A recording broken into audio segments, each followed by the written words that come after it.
بسم اللہ الرحمن۔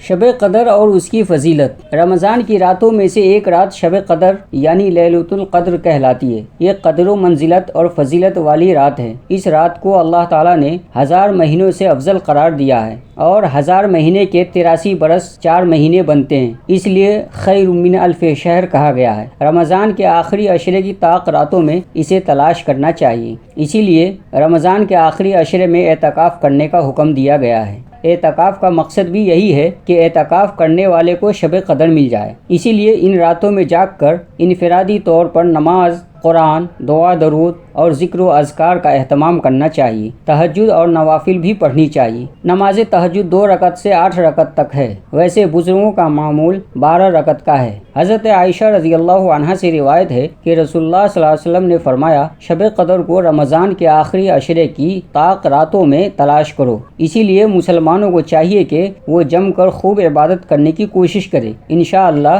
شب قدر مل جائے گی۔ شب قدر کی وجہ تسمیہ۔ حضرت عبداللہ ابن عباس رضی اللہ عنہما سے روایت ہے کہ اللہ تعالیٰ نصف شعبان کی رات کو تمام فیصلے فرما لیتا ہے۔ اس رات میں اللہ تعالیٰ کی طرف سے 1 سال کی تقدیر و فیصلے کا قلمدان فرشتوں کو سونپا جاتا ہے، اس وجہ سے یہ شب قدر یعنی لیلۃ القدر کہلاتی ہے۔ قدر کے معنی تنگی کے بھی ہیں، اس لحاظ سے اس رات آسمان سے فرش زمین پر اتنی کثرت کے ساتھ فرشتوں کا نزول ہوتا ہے کہ زمین تنگ ہو جاتی ہے۔ نیز قدر کے معنی مرتبہ کے بھی ہیں، چونکہ یہ رات باقی راتوں کے مقابلے میں شرف و مرتبہ کے لحاظ سے بلند ہے، اس لیے اسے لیلۃ القدر یعنی شب قدر کہا جاتا ہے۔ شب قدر کی حکمت۔ شب قدر کی تعین اٹھا لی گئی ہے، اس کا دن متعین نہیں ہے، البتہ رمضان کے آخری عشرہ کی طاق راتوں میں یعنی 21، 23، 25، 27 اور 29 کی راتیں ہیں، خاص کر 27ویں شب کا امکان زیادہ ہے۔ شب قدر کی تعین کو پوشیدہ رکھنے کی ایک حکمت یہ بھی ہے کہ امت مختلف راتوں میں زیادہ سے زیادہ خوب عبادت کرے۔ اگر پوشیدہ نہیں رکھا جاتا تو مخصوص وقت اور مخصوص رات میں عبادت کر کے رک جاتے، مگر چونکہ اللہ تعالیٰ کو اپنے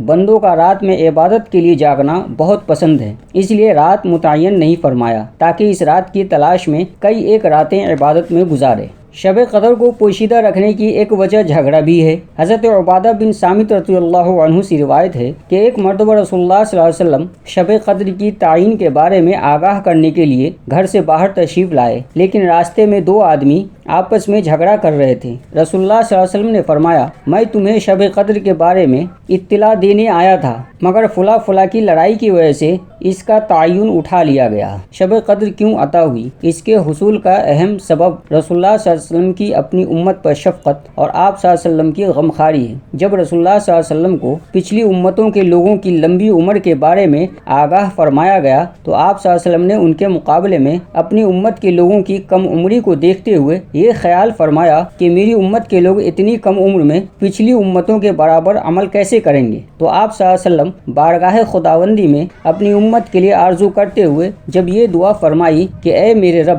میری امت کے لوگوں کی عمر کم ہونے کی وجہ سے نیک اعمال بھی کم رہ جائیں گے، تو اس پر اللہ تعالیٰ نے شب قدر عنایت فرمائی۔ رسول اللہ صلی اللہ علیہ وسلم نے فرمایا، یہ مقدس رات اللہ تعالیٰ نے صرف میری امت کو عطا فرمائی ہے، پچھلی امتوں میں سے یہ شرف کسی کو بھی نہیں ملا۔ شب قدر کا وظیفہ۔ حضرت عائشہ رضی اللہ عنہا نے رسول اللہ صلی اللہ علیہ وسلم سے پوچھا، اے اللہ کے رسول، اگر مجھے شب قدر کا پتہ چل جائے تو کیا دعا مانگوں؟ رسول اللہ صلی اللہ علیہ وسلم نے فرمایا، کہو، اے اللہ، بے شک تو معاف کرنے والا ہے اور معاف کرنے کو پسند کرتا ہے، بس مجھے بھی معاف فرما دے۔